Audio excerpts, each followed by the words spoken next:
Kumustahin naman po natin ang lagay ng Parañaque Integrated Exchange ngayong ilang araw na lang ay bagong taon na. Kumuha tayo ng update mula kay Gab Villegas. Live, Gab. Rachel, patuloy ang pagdagsa ng mga pasahero dito sa Parañaque Integrated Terminal Exchange ilang araw bago ang pagsulubong sa bagong taon.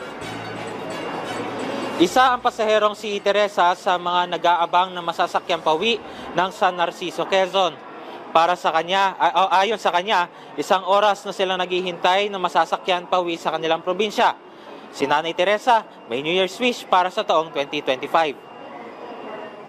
Maging malusog yung katawan at kumpleto yung pamilya.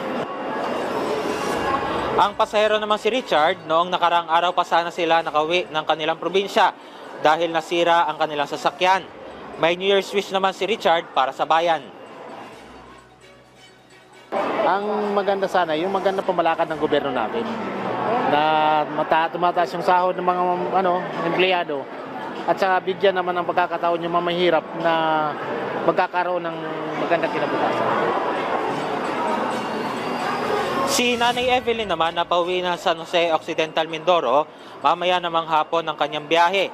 Kaya naman namili muna ng damit sa PITX na gagamitin para sa kanyang pagsimba tuwing linggo. Inagahan na rin niya ang kanyang pagbiyahe upang umiwas sa dagsa ng mga pasahero. Kasi nga po, pag bukas pa, marami ng tao, siksikan na.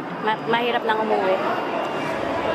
Clazel, as of 11 a.m. kanina ay aabot na sa 51,000 ang bilang ng mga pasaherong dumating dito sa PITX. Tuloy-tuloy lamang yung pagdating ng mga pasahero dito sa loob ng terminal.